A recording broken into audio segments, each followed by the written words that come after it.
반갑습니다. 오늘 방송은 감사의 말씀으로 시작을 하겠습니다. 허니잼 채널을 시작한 지 3년이 넘었는데 누적 조회수가 1000만 뷰를 돌파하게 되었습니다. 3년이라는 시간이 어떻게 보면 길고 어떻게 보면 짧은 시간이지만 그 속도에 연연하지 않고 올바른 방향으로 가는 데 초점을 맞추어서 앞으로도 일론 머스크 그리고 테슬라와 관련된 내용들을 전해드리겠습니다. 특히나 정말 오랜 시간 동안 함께 해주신 많은 멤버분들께 감사드립니다. 2년이 넘는 시간을 함께 해주신 멤버분들도 많으며 또 최근 많은 신규 멤버분들이 가입을 해주셨는데 또 채널을 이끌어 가는데 제가 올바른 방향으로 가고 있다라는 확신을 가지게 해주시는 분들이기에 다시 한번 감사의 말씀을 전해드립니다. 감사합니다. 그럼 본격적으로 오늘 테슬라 소식을 살펴보겠습니다. 일단 첫 번째로 살펴볼 내용은 유튜브에 세 번째로 게재된 광고 영상입니다. 이번 테슬라 유튜브 광고 같은 경우 슈퍼차저가 얼마나 많은 곳에 배치되어 있고 편리하게 사용할 수 있는지에 대한 설명과 함께 모델 3의 가격이 얼마나 경쟁적인지도 잘 나타내주고 있는 광고입니다. 이 영상에 보시면은 IRA 보조금 혜택 이후 무려 31,000불대의 가격으로 모델 3를 살 수 있기에 차량의 가격 자체가 아주 경쟁력이 높다라는 것을 잘 알려주고 있는 광고입니다. 물론 이 가격 자체도 아주 저렴한 가격은 아니지만 많은 분들이 테슬라에 관심이 없는 많은 분들이 생각하고 있는 가격보다 훨씬 더 경쟁력이 있는 가격이다라는 것을 알 수 있습니다. 그리고 테슬라 FSD가 이제 미국과 캐나다가 포함되어 있는 북미를 벗어나 전 세계로 확대할 준비를 하고 있습니다. 이와 관련된 준비는 FSD 관련 매뉴얼 업데이트를 통해서 볼 수 있는데 이 매뉴얼 업데이트는 유럽의 다양한 국가들을 포함해서 중국 그리고 한국에서도 이루어지게 되었습니다. 특히나 중국 같은 경우 FSD를 시행할 수 있는 모든 준비가 완료가 되었다라는 루머가 중국 정보통인 종원님으로부터 나왔고 특히나 지난주 같은 경우 중국 정부에서도 자율주행과 관련된 시험 프로젝트를 시행한다라는 공식 문서를 확인하였기 때문에 FSD가 중국에서 시작할 준비가 되었다라는 것은 사실일 확률이 아주 높은 소식입니다.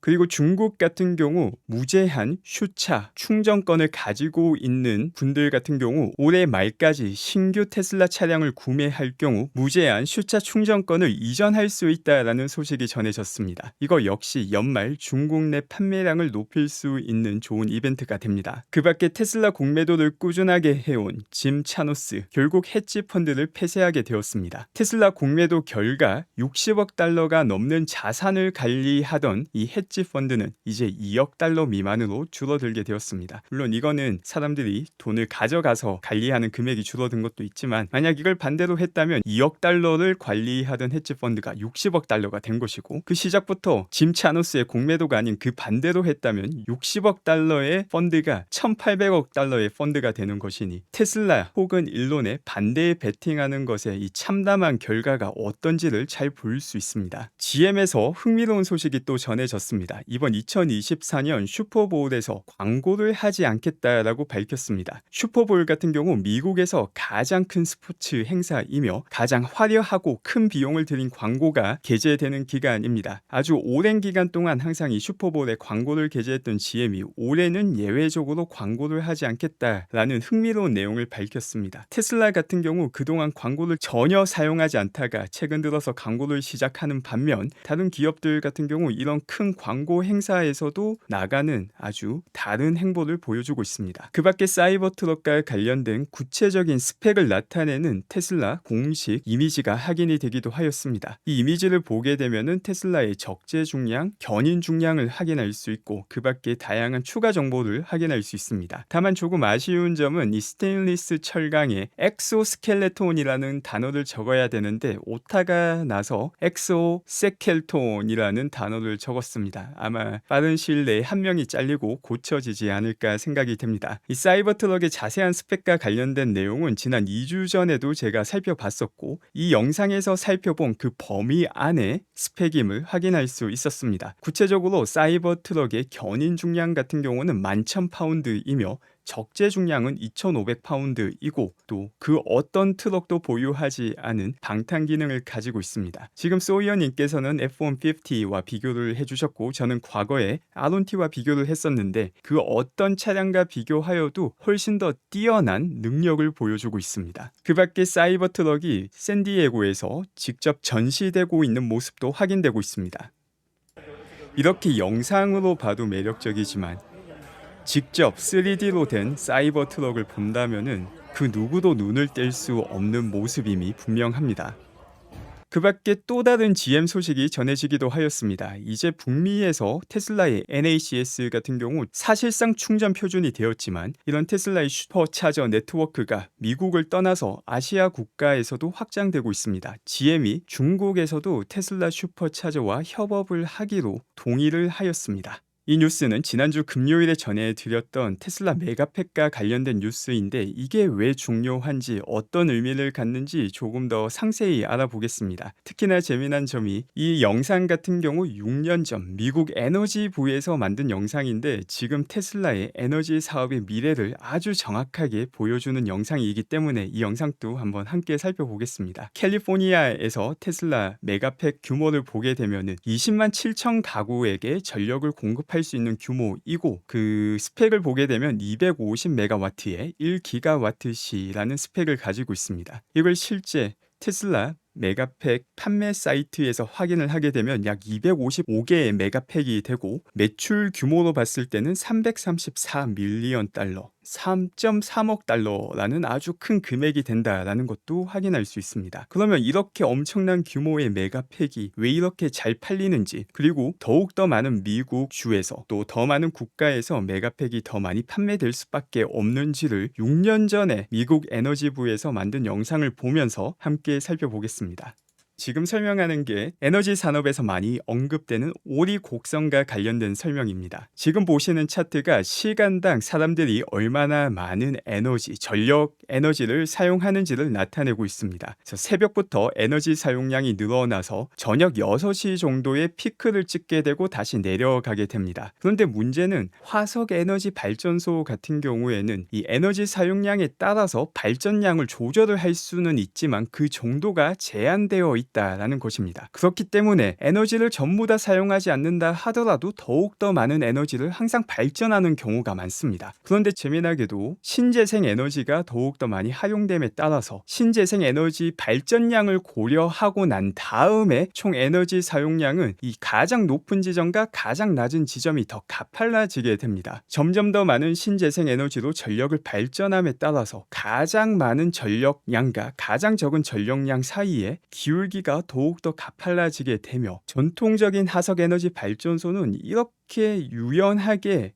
발전량을 줄였다가 높이는 것이 불가능합니다. 그렇기 때문에 어떤 일이 발생하느냐, 신재생 에너지로 에너지를 발전시킨다 하더라도 이걸 그냥 버려버리고 전통적인 해석 에너지 발전소에서 에너지를 계속 제공하게 됩니다. 그래서 이 정도 부분까지는 신재생 에너지로 전력을 발전하지만 모두 다 사용하지 못하고 놓쳐버리는 아주 좋지 못한 결과가 나오게 됩니다. 그리고 이 모양을 보게 되면 마치 오리의 배처럼 생겼다라고 해서 이게 에너지의 오리 곡선이라고 불리게 됩니다. 이걸 보면은 신재생 에너지가 마치 불필요한 것처럼 보이기도 합니다. 어차피 버리게 될 신재생 에너지 왜 이걸 사용하냐, 그냥 화석 에너지만 사용해도 충분한 거 아닌가 라는 의문이 들 수도 있지만 중요한 것은 똑같은 킬로와트당 발전 비용이 풍력 에너지 발전과 태양광 에너지 발전이 훨씬 더 저렴한 시대가 되었다라는 것입니다. 이게 6년 전인데 지금은 더욱더 저렴해졌기 때문에 캘리포니아뿐만 아니라 더욱더 많은 주로 신재생 에너지 발전이 퍼져나가고 있으며 이 때문에 원래는 버려야 되는 에너지를 저장할 수 있는 메가팩과 같은 에너지 저장 장치가 떠오를 수밖에 없는 현실이 된 것입니다. 그래서 에너지 저장 장치를 사용하게 되면은 원래는 버려야 되는 에너지 중에서 일부분을 아낄 수 있고 이걸 에너지 사용이 많은 시간대에 다시 제공을 해주게 됩니다. 그리고 그 규모는 점점 더 커질 수밖에 없는 상황이기 때문에 테슬라는 메가팩을 생산하는 사실상 지금은 무한대의 수요를 가지고 있는 시점이다라고 해도 과언이 아닙니다. 그리고 여기서는 신재생 신재생 에너지를 포함한 데이터만 보고 있지만 신재생 에너지가 없다 하더라도 사람들이 사용하는 에너지 사용량이 시간대에 따라서 많이 다르고 또 화석 에너지 발전소 같은 경우는 발전량을 이렇게 급하게 낮추고 급하게 높이는 게 불가능하기 때문에 화석 에너지로만 발전한다 하더라도 에너지 저장 장치가 그 비용을 크게 낮춰줄 수 있습니다. 원래라면은 이쪽 부분 이렇게 떨어진 부분보다 더 많은 양을 계속해서 발전해야 되는데 에너지 저장 장치가 있다면은 그렇게 많이 발전하는 부분을 저장을 해두고 저녁에 사용할 수 있는 역할을 하는 것입니다. 앞서 살펴봤던 이 테슬라 메가팩 같은 경우 이번 프로젝트에서 확인을 해보면은 250메가와트 그리고 1기가와트시 배터리인데 이거는 250메가와트만큼의 속도로 4시간 동안 충전을 할 수 있고 가득 찬 상태라면은 또 4시간 동안 계속해서 에너지를 공급해 줄 수 있다라는 의미이고 이런 프로젝트가 이제는 미국 전역 그리고 전 세계에서도 일어나고 있고 앞으로도 더욱더 많이 발생할 수밖에 없는 프로젝트가 됩니다. 그냥 설치만 한다라고 하면은 돈이 되는 프로젝트이기 때문이죠.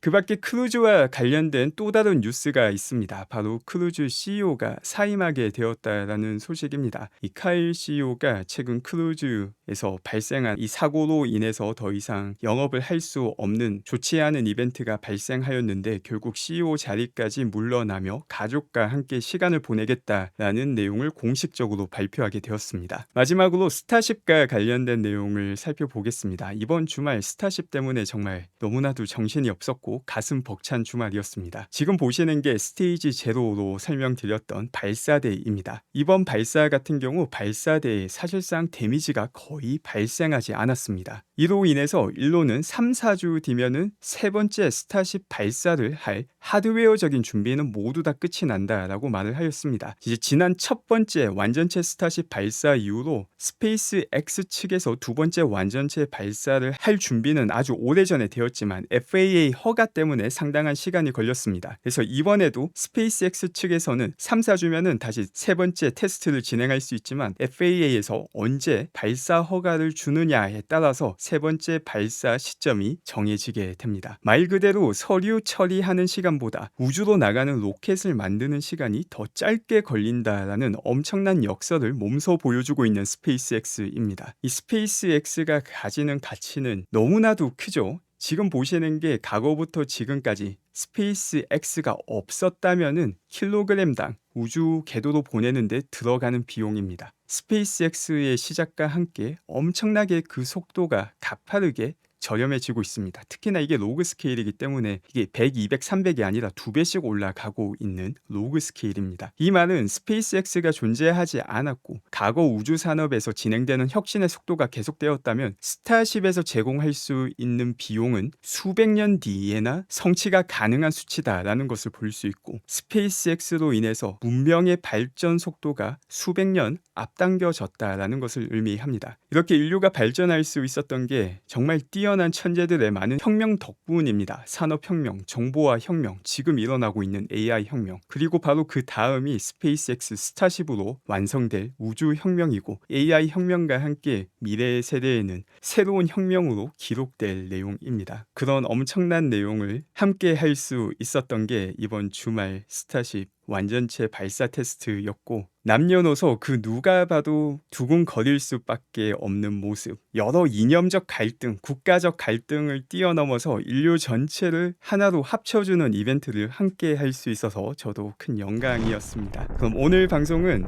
지난주 진행되었던 스타쉽 발사 장면을 함께 보면서 마치겠습니다. 함께 해주신 분들 감사드립니다.